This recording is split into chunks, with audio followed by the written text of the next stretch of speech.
እና መጀመሪያ ላይ የነበርኩበት ሀገር ሐዋሳ አካባቢ ነበርና ከዛ ተነስቼ ወደ አዲስ አበባ ያው አንዳንድ በህይወት ክስረት ውስጥ ገባሁና ወደ አዲስ አበባ ለመሄድ በመገደድበት ሰዓት አንድ በሚዲያ ስራ እንሰጣለን የሚል ስራ እንትን የደረሰኝና ያንን ነገር እንትን ለማድረግ በስልክ አወራኋቸው። እሺ ብለውኝ ያንን ነገር እንትን ላደርግ ሞከርኩኝ፣ ላናገራቸው ሞከርኩኝ። በቃ አዲስ አበባ ስትመጣ ደውልልን ብለውኝ ያው ሚዲያ ላይ ያገኘኋቸው ስልኩንም እና ይህንን ያው ሌላውም ሰው ትምህርት ይሆናል ብዬ ነው ይህንን ነገር የምነግራቸው። ምክንያቱም ማንም ሰው እንዳይሸወድ ነው በአሁኑ ሰዓት። እና ሄጄ ላገኛቸው ሞከርኩኝ። ባገኛቸው ሰዓት ስልክን የተቀበሉኝ እና አጋጣሚ ሆኖ ስልኬ ላይ የራሴ የሆነ ፐርሰናል ቪዲዮዎች ነበሩ፣ ማለት ፎቶዎች ምናምን ነበሩ ከየኔ ባለቤቴ እና ያንን ነገር ነው ከስልኬ ላይ የወሰዱት። ወስደው እኔ ባላወቅኩት መንገድ ነው ወስደው በቃ ስንደውልልህ ትመጣለህ በሚል ላኩኝ። ከዛ እኔም ስራ አገኘሁኝ ብዬ በቃ ኦንላይን ስራ ይሄ ሴልስ ምናምን የሚባል ስራ ትሰራለህ ያሉኝ። ይህንን ነው እኔ የተረዳሁት እና ተረድቼ ቤት ገባሁ። ቤት ከገባሁ በኋላ ነው እንግዲህ ከ15 ቀን በኋላ ስደውል ሳይ ስልካቸውን አይደውሉልኝም። ደውዬ ቼክ ሳረጋቸው የሚሉኝ ምንድን ነው የሆነ ቪዲዮ ፎቶ እንደወሰዱብኝና በዛ ላይ ያስፈራሩኝ እንደሞከሩ ነው የዛቱብኝ። በኋላም ያው ያንን ቪዲዮን እና ፎቶ እናጠፋለን ብር ታምጣ የሚል ወደ 300 ሺህ ብር ታመጣለህ የሚል ነገር ሲሉኝ እኔ የሰዓቱ ስራ ፈላጊ ነኝ። እንደዛ አይነት ብር ማግኝበት ሁኔታ ውስጥ አልነበርኩኝም። በጣም ግራ ገባኝ። ከዛ በኋላ ነው እንግዲህ ሌላ ቪዲዮ እንደገና ይህን ብር ማታመጣ ከሆነ ሌላ ቪዲዮ እኛ እንሰጣለን፣ ያንን ቪዲዮ ሰርተክ ከዛ እናጠፋለን የሚል ነገር አሉኝ። የላኩልኝ ቪዲዮ እኔ ምን እንደሆነም ነገሩን ስለማላቅ ሳላውቅ ሰራሁኝና ላኩላቸው። በኋላ ሁለቱን ቪዲዮ ይዘው እንደገና ሌላ 500 ሺህ ብር አምጣ በሚል ነው አስፈራርተውኝ ምንም ማላቅበት ጉዳይ ውስጥ ገባሁኝ። በቃ ወደኩኝ፣ ራሴን አላቅም። እንደገና ድጋሚ ሲያስፈራሩኝ በጣም ሳትኩኝ፣ ራሴን ወደኩ። በቃ ፓላራይዞን እንዳለ ሰውነቴ፣ ሙሉ ሰውነቴ በድንጋጤ ማለት ነው። እና ይሄ ከሆነ በኋላ ነው እንግዲህ ህይወቴ በጣም ምስቅልቅል ውስጥ የገባው። በቃ ይህንን በማስፈራራት በየቀኑ እያስፈራሩኝ ቀጠሉ። ከዛ በኋላ ነው ወደኩኝ። ያው ቤተሰብ ልጆች አሉኝ፣ ሁለት ልጆች፣ ባለቤቴም ነበረች። በዚህ ሁኔታ ውስጥ እያለውኝ ያው ባለቤቴም ከአቅሟ በላይ ሲሆን እናቴ ተጠርታ ነው እንደገና ተመልሼ ወደ ሐዋሳ ልመጣ የቻልኩት። ወደ ሐዋሳ ስመጣ እናቴ በቅፍ ይዛ ነው የመጣችው፣ ተሸክማ ማለት ይቻላል። ያንን አድርጋ ወደ ቤት ይዛኝ መጣች። ቤት መጥቼ ረጅም ጊዜ ለ2 ዓመት ራሴን አላቅም ነበር። ራሴን ሳትኩኝ። በቃ ራሴን ስቼ ሙሉ ሰውነቴ ፓላራይዝ ሆነ፣ ከላይ ከእጄም እግሬም ሁሉ ነገር ይበቃ። እዛኔ ያው ሕክምናም የተወሰነ አደረኩኝ፣ ግን ምንም ለውጥ አላመጣም። ለ2 ዓመት አልጋ ላይ ነበርኩኝ። ለ2 ዓመት ሙሉ ማንንም አላውቅም ነበር። አጋጣሚ ሆኖ ቤተሰቦቼ ደግሞ በሌላ እምነት ውስጥ ነበሩ ያሉት። እንደገና ሌላ ስህተት ነው የተፈጠረብኝ እንደገና። ምክንያቱም ይህንን ነገር አመለጥኩኝ ብዬ ስል እንደገና ደግሞ ወደዚህ ወደ ቤተሰብ ስመጣ ደግሞ የነበሩበት እምነት ሌላ እምነት ነው፣ የፕሮቴስታንት እምነት ውስጥ ነው ያሉት እነሱ ሁሉም፣ እናቴም ቤተሰቦቼ ሁሉ። በዚህ ሁኔታ ውስጥ ሆነው ስመጣ ምክንያቱም መጀመሪያም ከዚህ ተጣልቼ የሄድኩት በዚህ የተነሳ ነው። ከእናቴ ጋር ለምን ሆንሽ በሚል ተጣልቼ ነበር የሄድኩት ወደ አዲስ አበባም ሲሄድ እና እንደገና ተመልሼ ስመጣ እነሱ ጋር ነኝ ያለሁት። ከቅዠቴ ስነሳ ከዛ ከ2 ዓመት በኋላ ስነሳ እነሱ ጋር ነው ያለሁት። በኋላ በአንገቴ ላይ ክር ተበጥሷል። ብዙ ታሪክ ተፈጥሯል። በቃ ይሄ ሁሉ ነገር ሆኖ አሁን ኦልሬዲ ወደ 5 ዓመት ሆኖኛል እዚህ ከተቀመጥኩ። የትም መሄድ አልቻልኩ። መጨረሻ ላይ ያው ትዳሬም ተበላሸ፣ ተበተነ። ባለቤቴም ወዴት እንደሄደች የማውቀው ነገር የለም። አንዷን ልጄ ብቻ አጠገቤ ነው ያለችው። እሷን ይዤ በአሁን ሰዓት ዊልቸር ላይ ተቀምጬ እየተንቀሳቀስኩኝ ያለሁት። ይኸው 5 ዓመቴ። እንግዲህ አጠር አድርጌ ስናገር ያው የቀረውን ዮሴፍ ይበልጥ ይናገር፣ እሱ ጓደኛዬም ስለሆነ በደንብ ያብራራል። እሱ ጊዜ እንዳልሻማ እኔ ብዙም የማብራራት ችግር ስላለብኝ እሱ ያብራራል ያለውን ነገር። አሁን ያለሁት በቃ ዊልቸር ላይ በክራንች የተወሰነ የተንቀሳቀስኩ ያብራለሁ።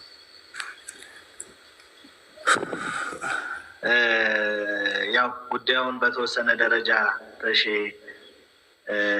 አብራርቶታል። ምናልባት ግልጽ እንዲሆንላችሁ ቪዲዮ ከፐርሰናሉ ቪዲዮ በዘለለ እሱ እንትን ያለው ቪዲዮ ምንድን ነው የኢሉሚናቲ አምልኮ የሚያስፈጽሙበትን ስርዓት ነበረ። መስቀል ዘግዝቆ እንቁላሎችን አድርጎ የተወሰኑ ስርዓቶችን የሚያስፈጽም ቪዲዮ ነው እንዲልክለት ያዘዙት እና ያንን ቪዲዮ ልኮላቸው ከላከላቸው በኋላ ያንን ብር እንዲያመጣ ራሱ ሲያስገድዱት ያው እኔ ረጅም ዓመት ጓደኛዬ ነው፣ 15 ዓመት አካባቢ ጓደኛዬ ነው። ምንም የምናውቀው ነገር የለም። እሱ ማንንም ሳያማክረን ቪዲዮ ላከላቸው። ከዛ በኋላ ያ ቪዲዮ በማህበራዊ ሚዲያ ሲለቀቅ ነው ልጁ ፓራላይዝድ ነው። መጀመሪያ ቪዲዮን ላክልን ያሉት ከባለቤቱ ጋር የነበረውን ፐርሰናል ቪዲዮ ነው። ምናልባት እዚህ ሚዲያ ላይ እንደ ሃይማኖትም ፔጅ እንደመሆኑ መናገሩ አስፈላጊ አይደለም፣ ግን ፐርሰናል ቪዲዮ ከተባለ በቂ ነው።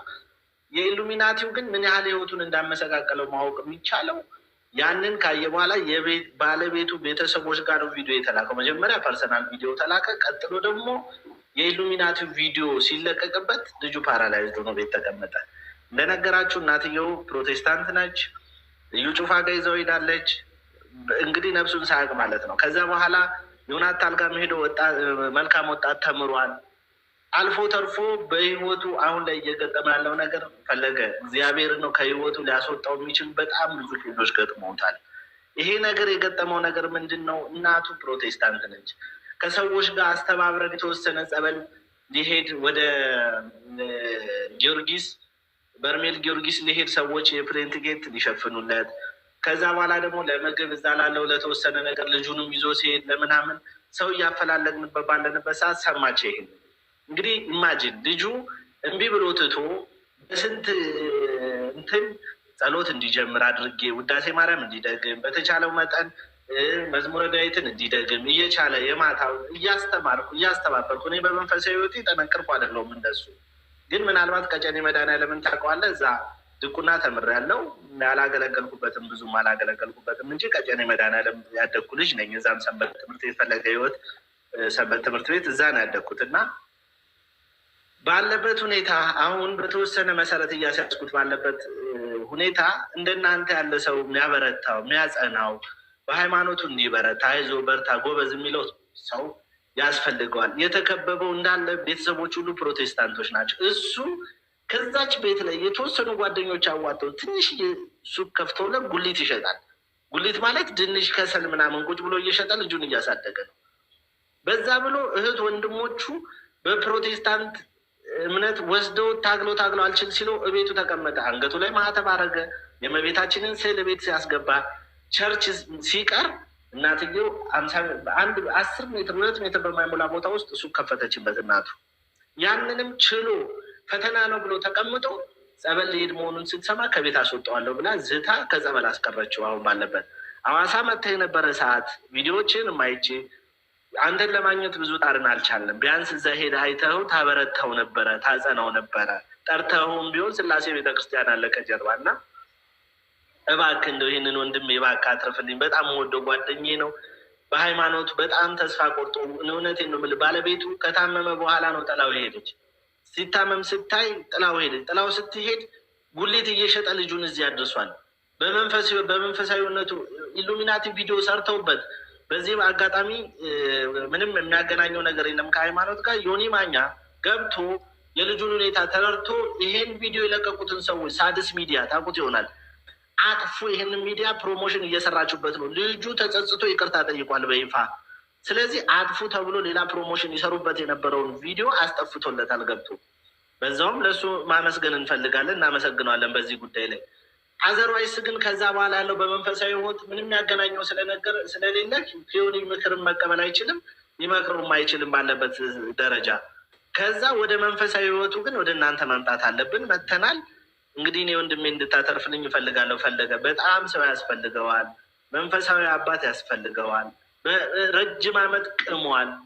መጠጥ አያውቅም እንጂ ቅሟል። ብዙ ዓመት ቅሟል። ወደ እመቤቴ የተመለሰ አሁን እመቤቴን ይወዳታል። ልጁም እሷም ትወዷለች። በነገራችን ላይ የጴንጤ ቸርች ነው ልጁ የምትማር። እነሱ ሲዘምሩ ዘምሪ ሲሏት የእመቤቴ መዝሙር ካልሆነ አልዘምርም እያለች ነው የምትቀመጥ እዛ ቸርች ውስጥ። ምናልባት ይህን ስለተናገርኩም ሊያባሯት ይችላሉ ነገ ሰምተው። ግን ልጁ ነፃ ከወጣ ይበቃል። በቃ ተሾመ ነፃ ከወጣ ይበቃዋል። ይሄን ያህል መስዋዕትነት እየከፈለ ነው ልጁ። የቸርች ትምህርት ቤት ነው የምትማር። በነፃ ነው የሚያስተምሩለት። ዘምሪ ይሏታል። ስለ ሃይማኖት ይጠይቋታል።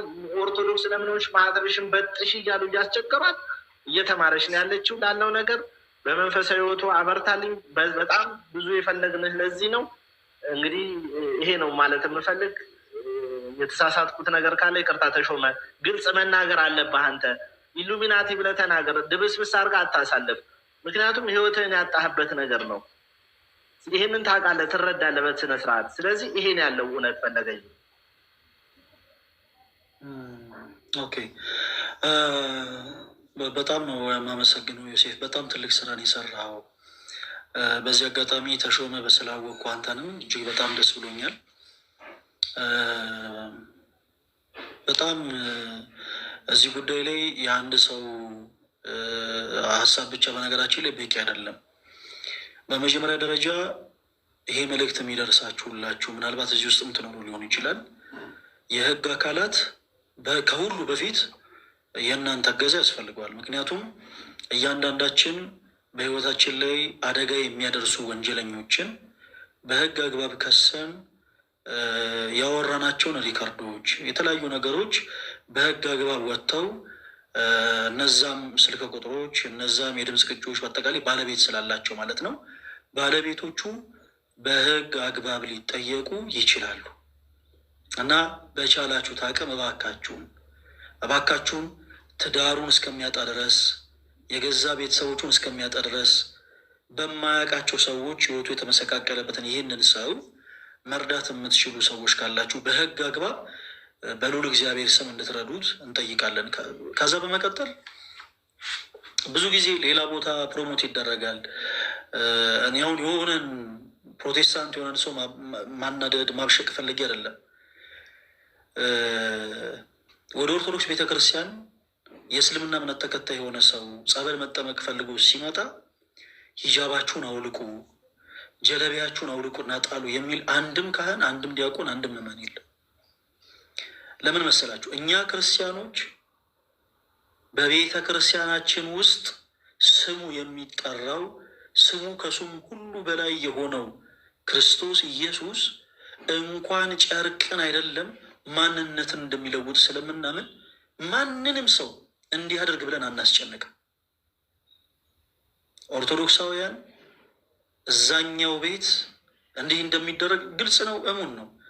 ፕሊስ እባካችሁ እንደዚህ የምታደርጉ ፕሮቴስታንት የሆናችሁ እህት ወንድሞች፣ እንደዚህ የምታደርጉን ያልኩት እባካችሁ በሰው ህይወት አትቀልዱ። ማህተብን በጥስ፣ አለበለዚያ ትራባለህ፣ አለበለዚያ ትጠማለህ፣ አለበለዚያ እንዲህ እናደርግብሃለን፣ ከቤት እናባረርሃለን፣ አለበለዚያ እንዲህ አይነት ነገር እንዘጋባለን። እባካችሁ እንደዚህ አታደርጉ። ማንም ሰው ሊያደርግ አይገባም እንደዚህ አይነት ነገር።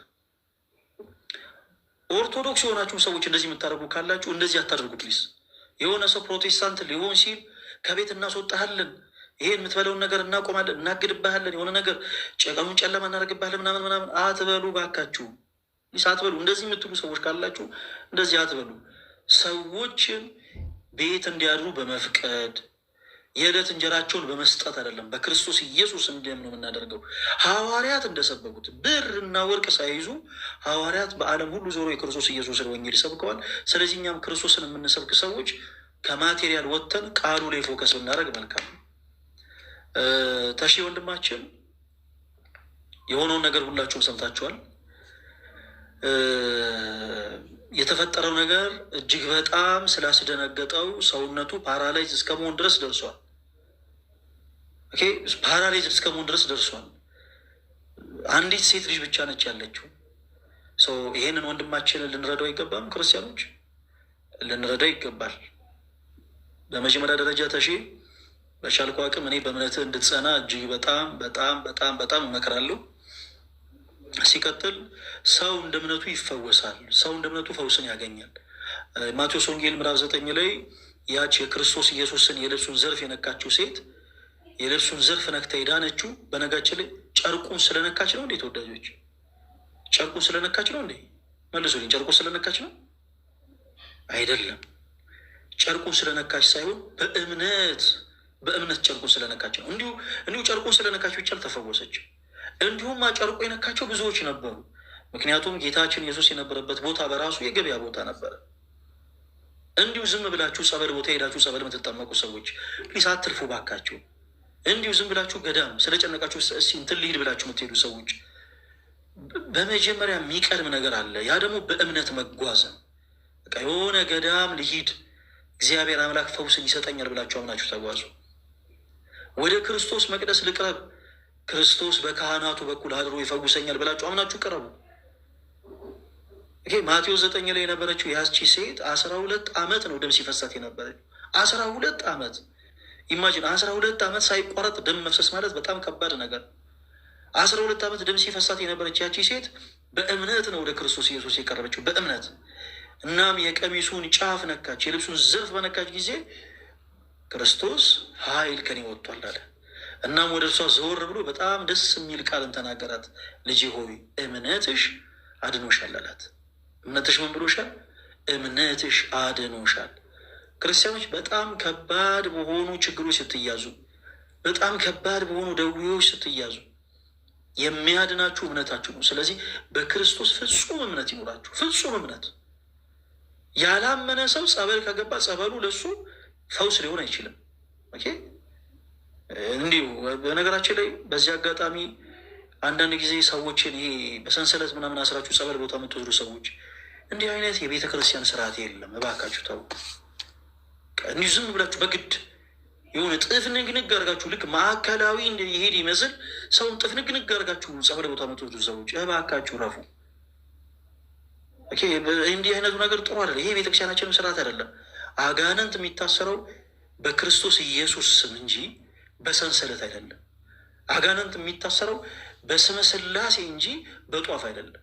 እና የሆነ ሰዎችን እንዲህ ጥፍንግ አድርጋችሁ መውሰድ የምትፈልጉ ሰዎች ቢቻል እናንተ ጸበል ብትጠመቁ ጥሩ ነው። ቢቻል እናንተ እንደዚህ የምታደርጉ ሰዎች ታጣቅታችሁ ጸበል ብትጠመቁ ጥሩ ነው። ሰው በእምነት ሲገባ ነው በነገራቸው ጸበሉ የሚፈውሰው። ላላመነ ሰው ያ ሻወር ነው የሚሆነው። ላመነ ሰው ነው ያ ጸበል ሆኖ የሚፈውሰው። ስለዚህ ስንጓዝ ወደ ጸበሉ፣ ወደ እምነቱ፣ ወደ መቅደሱ፣ ወደ ሁሉም ነገር ስንጓዝ በእምነት ይሁን እና ታሺ ወንድማችን በክርስቶስ ፍጹም እምነት ይኖር። በእምነት ደግሞ ወደ መቅደሱ እንድትጠጋ ፈልጋለሁኝ። እንዴት እናደርጋለን? ሁሉም ነገር ሚዲያ ላይ አይወራም። ዮሴፍም ተሺም ሁሉም ነገር ሚዲያ ላይ አይወራም።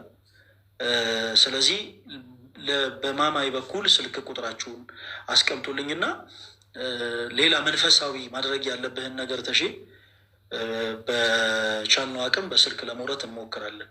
እዚህ ውስጥ ያላችሁ ኦርቶዶክሳዊ የሆናችሁ እህቶች ወንድሞች፣ ፕሮቴስታንት የሆናችሁ እህቶች ወንድሞች፣ የእስልምና እምነት ተከታይ የሆናችሁ እህቶች ወንድሞች፣ የካቶሊክ እምነት ተከታይ የሆናችሁ እህቶች ወንድሞች፣ የጆባ ዊትነስ፣ የአድቬንቲስት፣ የኦኔሊሰስ እምነት ተከታይ የሆናችሁ እህቶች ወንድሞች፣ ሰውን ለመርዳት ሰው መሆን በቂ ነው እና ይሄንን ወንድማችንን እባካችሁ ሁላችሁም እርዱት። ሁላችሁም በቻላችሁት አቅም እርዱት። በቻላችሁት አቅም ይሄ ሰው እርዳታ ይፈልጋልና ቢቻል እርዳታን መስጠት የሚችሉ ሰዎች ጋር የእሱ ጉዳይ ይደርስ ዘንድ ክርስቲያን የግዴታችሁን ተወጡ። ሁላችሁም ወንድማችንን መርዳት የምትችሉ በውስጥ መስመሪያው ተሾመ በሚለው አካውንት እየገባችሁ ልንረዳ እንፈልጋለን እያላችሁ መልእክት አስቀምጡለት። በቻላችሁት አቅም እርዱት።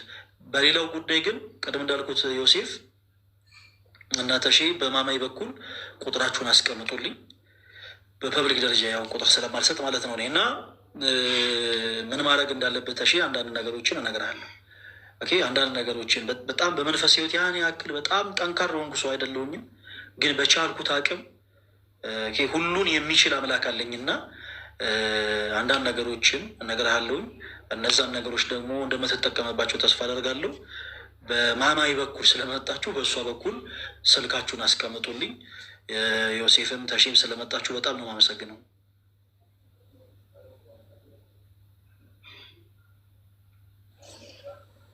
ማይካችሁ ሚት ነው። እሺ ፈለገዬ እጅግ አድርጌ ነው የማመሰግን። እኔም ላለው ነገር እግዚአብሔር ይስጥልኝ።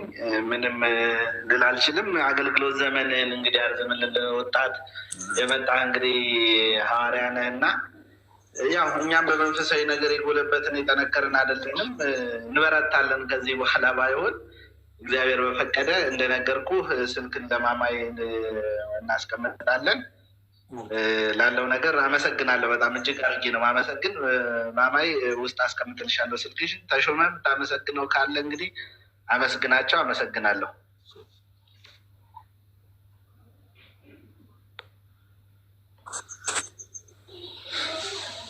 ተሼም የተወሰነ ነገር ብሏል ይመስለኛል። በጣም ነው የማመሰግነው ፈለገኝ፣ እጅግ በጣም እግዚአብሔር ያክብርልኝ። የእውነት በጣም እጅግ በጣም ነው። ዛሬ ጥሩ እንቅልፍ ነው የምተኛው።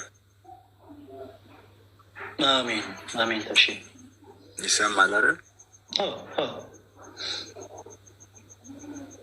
እውነት ዛሬ ጥሩ እንቅልፍ ነው የምተኛው። በእውነት እግዚአብሔር ይስጥልኝ። እውነት በጣም ነው የማመሰግነው። ማማየንም በጣም ነው የማመሰግነው። እግዚአብሔር ይስጣት ወደ አንተ ስላደረሰችን። በጣም ነቃ ከውስጥ ስልኬን አስቀምጥላችኋለሁኝ። ለሷ አገኛለሁ። ብዙ ነገር ከአንተ ማወቅ ፈልጋለሁ። የእውነት እኔ ከልቤ ነው። እኔ እውነት ብዙ ነገር ማወቅ ፈልጋለሁ እና በብዙ ነው የተጸጸትኩት እና ያው ማለት እኔ ጥፋት አጥፍቻለሁ፣ እግዚአብሔርን በድዬዋለሁኝ። ግን እግዚአብሔርን በልጄ ክሰዋለሁ ብዬ አስባለሁኝ። በህይወት ያኑረኝ፣ እኔ ልራመድ፣ ልሄድ፣ ልንቀሳቀስ እንጂ እግዚአብሔርን በልጄ ክሰዋለሁ ብዬ አስባለሁኝ። እግዚአብሔርን የምትፈራ ልጅ እንድትሆን አድርጌ ያሳድጋታለሁ ብዬ አስባለሁ እና እግዚአብሔር አምላክ ልጅህን እንደ ይስሐቅ ታዛዥ ያደርግልህ። ይህንን ክፉ ጊዜም ደግሞ ጨለማውን አሳልፎ የብርሃኑን ጊዜ ክርስቶስ ኢየሱስ ያምጣልህ። ወንድማችን በርታልን። በጣም እድለኛ ነህ። በልጅህ ብቻ ሳይሆን እግዚአብሔር አምላክ እንዲህ ደግሞ ባለ ወንድም ባርኮሃል። እንደ ዮሴፍ አይነት የአንተ ጭንቀት ጭንቀቱ ሆኖ የአንተ ችግሩ ሆኖ ከአንተ እኩል ጊዜ ሰውቶ የአንተን ችግር ለመናገር መፍትሄ እንድታገኝ ለማድረግ የሚታተር ወንድምም ሰጥቷል እግዚአብሔር እና በእውነት በጣም እድለኛ ነህ። በርታ። በነገሮች ሁሉ ተስፋ እንዳትቆርጥ። በጣም ተስፋ የሚያስቆርጡ ነገሮች በህይወት ይመጣሉ።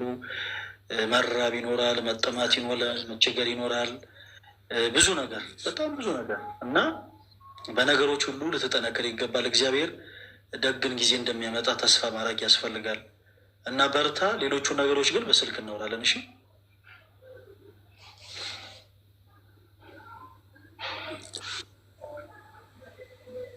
እሺ እሺ እሺ ፈረገኝ። እሺ አስቀምጣለሁ ስልኬን። እሺ ሰላም ነው። እሺ ሰላም ሁንልኝ። እሺ ደህና ደሩልኝ። አመሰግናለሁ። ማማዬም ፈለገም አመሰግናለሁ። ደህና ደሩልኝ። መልካም ጊዜ። አሜን አሜን። ኦኬ እሺ ለማን እድል እንስጥ? ቅምጥ ነው የሚለው ቅምጥል ነው የሚለው ቅምጥል። ሰላም ፈለገ፣ እንዴት አለ? ደህና ነሽ? ስምሽ ነው ይሄ ነገር? ቃል ኪዳን እባላለሁ። ቃሉ እንዴት ነሽ?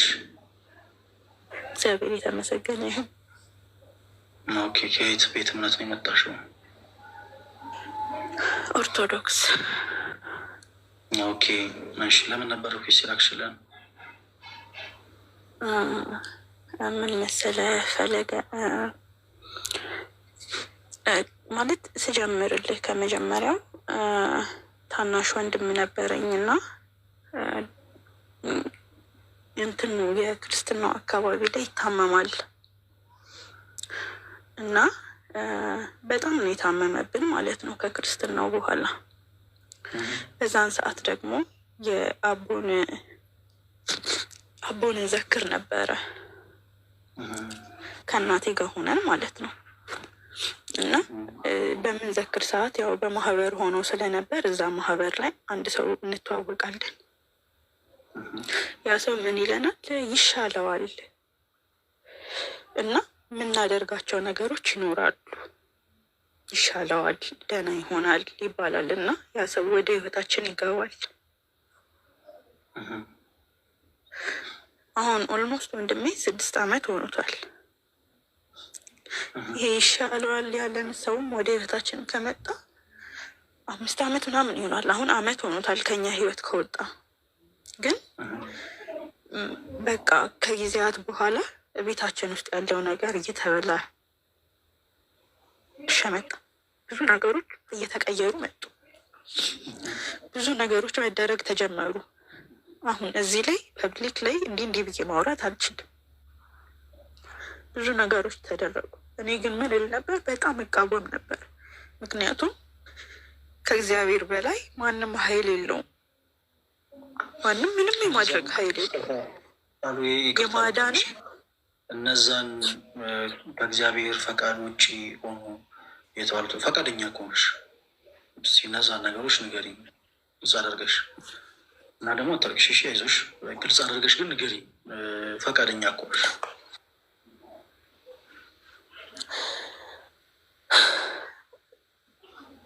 ምን መሰለክ እንደዚህ በቡና አካባቢ ያሉ ነገሮች የሚደረጉ ነገሮች ብዙ ነገሮች ናቸው።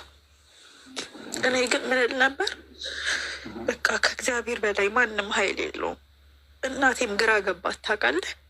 ግራ ተጋባችሁ። ግራ በገባት ሰዓት ይሄ ነገር ገባ እና እቃወም ነበር። አይሆንም እል ነበረ። ከእግዚአብሔር በላይ ማን አለ እንዴ? ሊያድንም ሊወስድም የሚችለው እኮ እሱ ነው እና አይሆንም እል ነበር።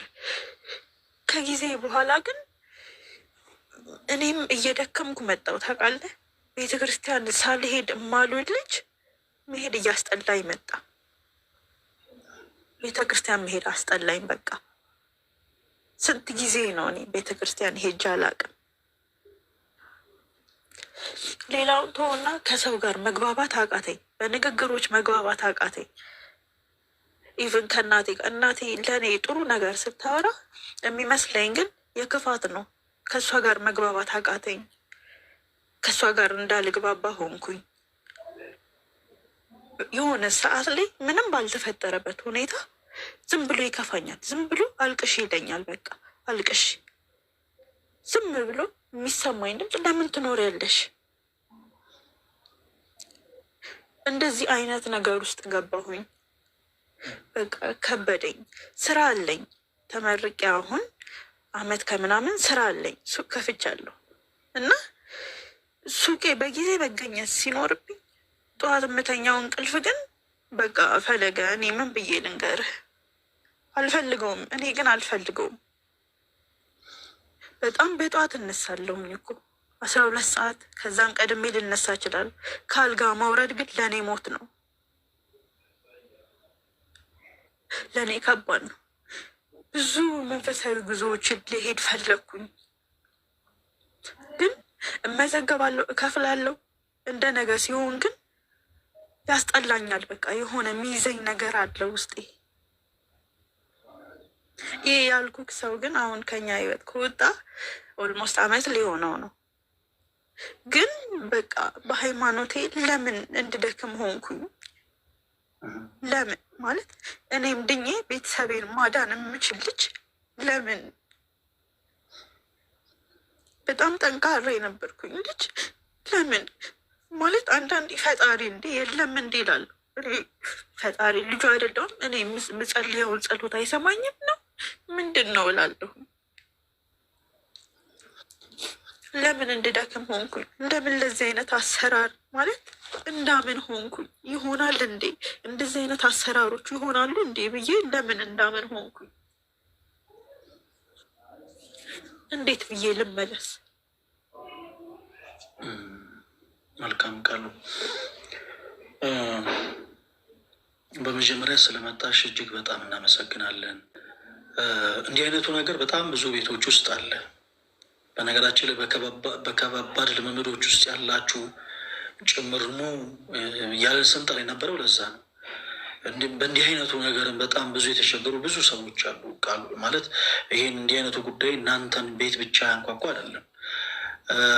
ብዙ ጊዜ ክርስቲያኖች እባካችሁ በጣም በብዙ ነገር ተስፋ ስንቆርጥ፣ ብዙ ነገር ሲጨልምብን ከክርስቶስ ውጭ ሌሎች መንገዶችን አንጠቅም። አንዳንዶቻችን ወደ ባዕድ አምልኮ ቦታዎች፣ አንዳንዶቻችን ወደ ስሁት ወደሆኑ ቦታዎች፣ አንዳንዶቻችን ወደ ሐሰተኛው ኢየሱስ፣ ወደ ክህደት ቦታዎች፣ ወደ ተለያዩ አዳራሾች እንተማለን እና በብዙ ነገር እባካችሁን ጌታችሁን አምላካችሁን ክርስቶስ ኢየሱስን አትለውጡት።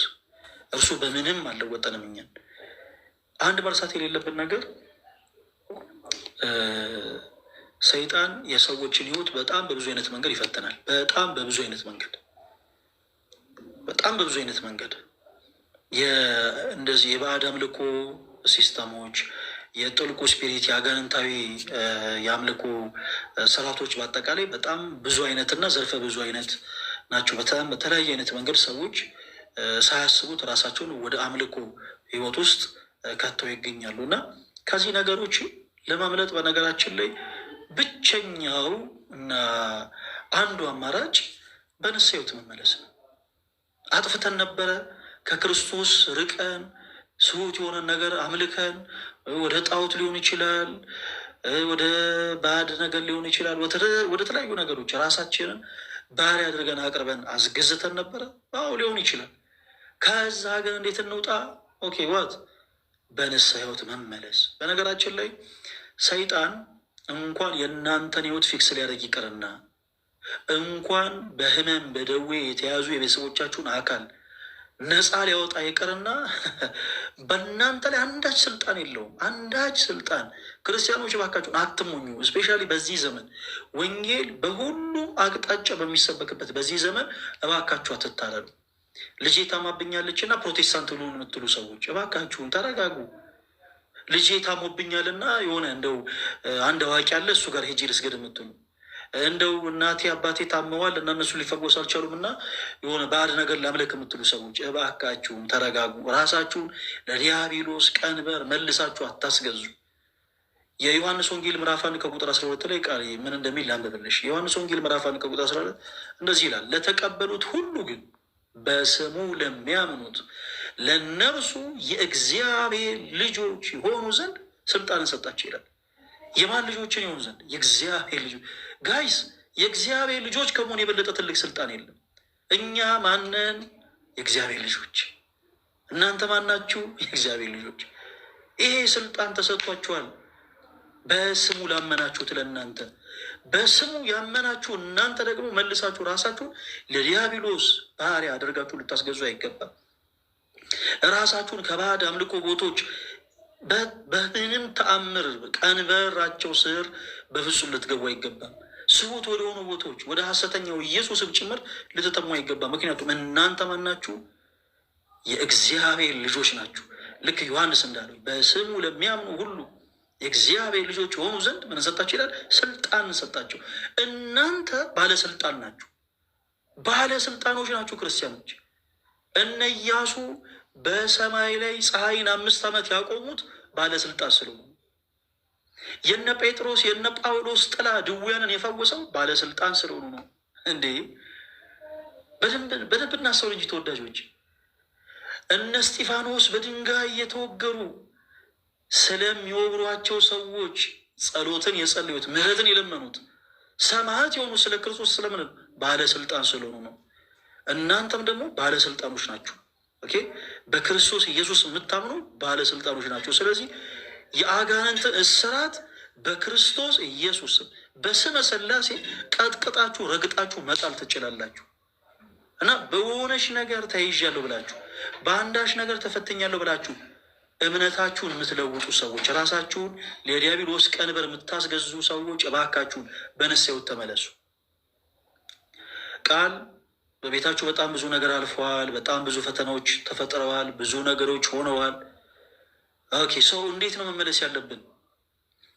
ሌላ ተጨማሪ አንድ የመጽሐፍ ቅዱስ ጥቅስ ላንብብልሽ ፕሊስ። እንዴት ነው መመለስ ያለብን ተወዳጆች? እንዲህ አይነቱ ነገር ሲገጥመን እንዴት ነው ወደ ክርስቶስ መመለስ ያለብን? አንድ መንገድ ነው ያለን። አንድ መንገድ በክርስቶስ ምናምን ሆነን ከዛ በኋላ ስውት ወደ ሆኑ ቦታዎች ሄደን እንዲህ አይነቱ ከባድ የሆነ ነገር በህይወታችን ሲገጥመን ወደ ክርስቶስ ኢየሱስ መመለስ ብንፈልግ እንዴት ነው መመለስ የምንችለው? መመለስ የምንችልበት አንድ መንገድ ብቻ አለ። እሱም ደግሞ ምንድን ነው? ንስሐ። አጭርና አጭር ንስሐ ብቻ። ወይኔ ጌታዬ ወይ ቻርጅ ሰክቼ ለምን ቻርጅ የማያደርገው? ምን አይነት ይሄ ራሱ አንድ አጋንንት ነው ትላላችሁ። እሺ ላምብላችሁ ቃሌ የዮሐንስ ወንጌል ምዕራፍ 14 ከቁጥር 6 ላይ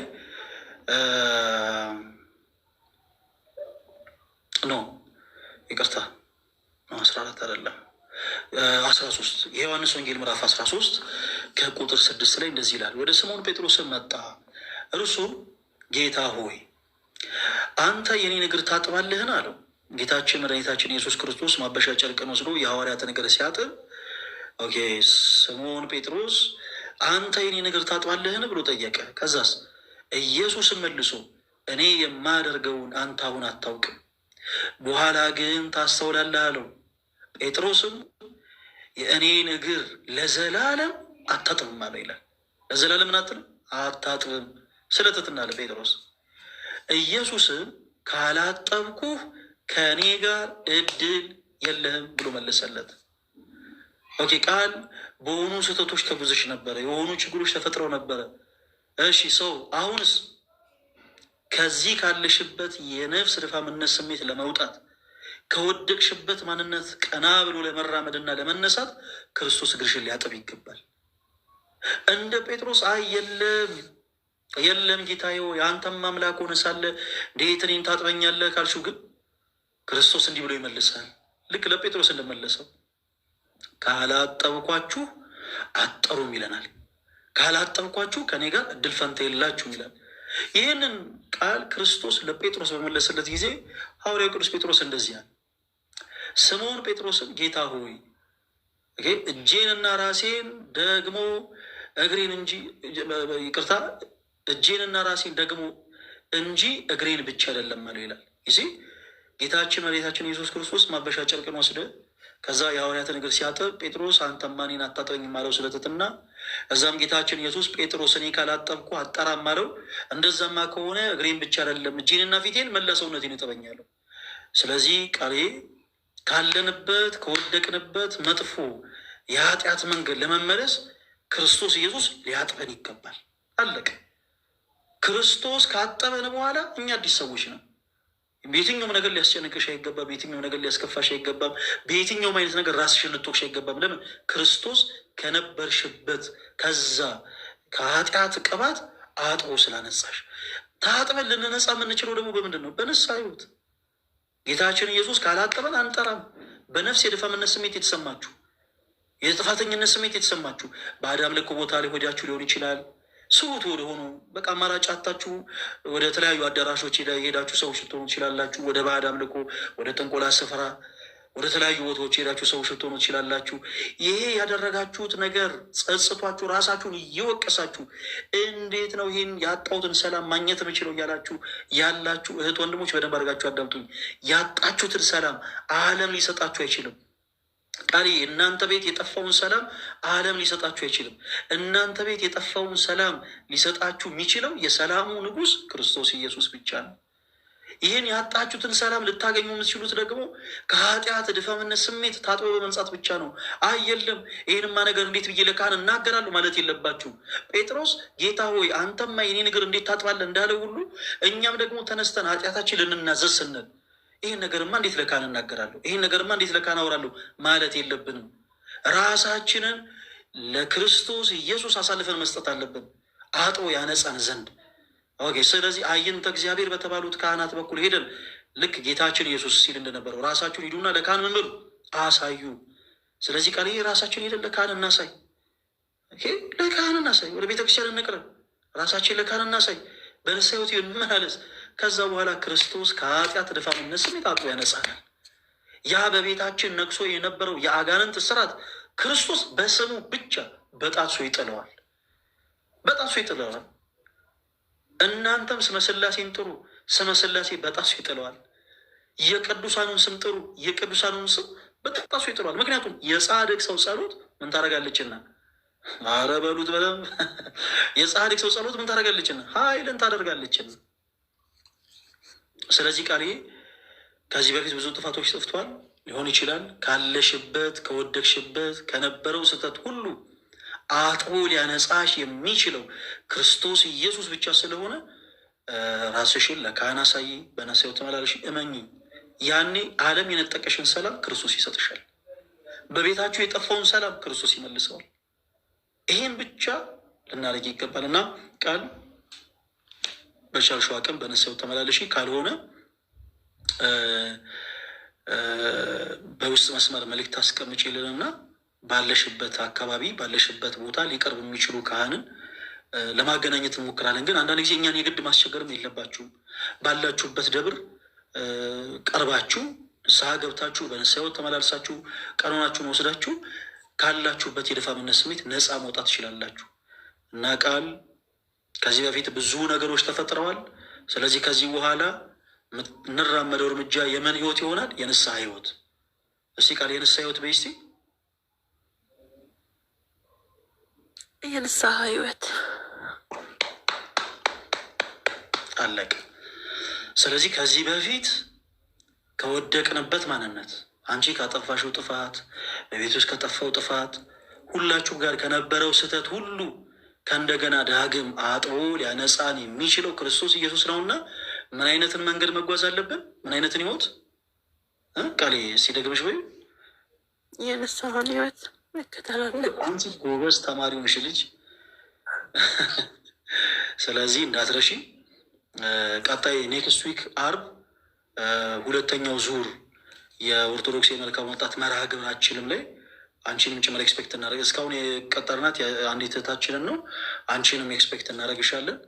አንቺም እንዳትቀሪ ያሉትን ነገሮች ከዛ በኋላ ደግሞ እናወራለን። እሺ፣ የተለወጡ ነገሮች፣ የተራመድሻቸውን እርምጃዎች፣ ሁሉ ነገር በደንብ አድርገን እናወራለን። እግዚአብሔር አምላክ ከአንቺ ጋር ይሁን። በቤታችሁ ያለው የአጋንንትን ስርዓት ሁሉ አምላካችን እግዚአብሔር በእውነት በጣቱ ይጣልላችሁ፣ ከአጋንንት ስርዓት ነፃ ያውጣችሁ፣ ከከበዳችሁ ነገር ሁሉ ክርስቶስ ኢየሱስ ሸክማችሁን ያቀልላችሁ፣ ከኃጢአት በስተቀር የልባችሁን ቋጠሮ እርሱ መድህን ዓለም ክርስቶስ ይፍታላችሁ።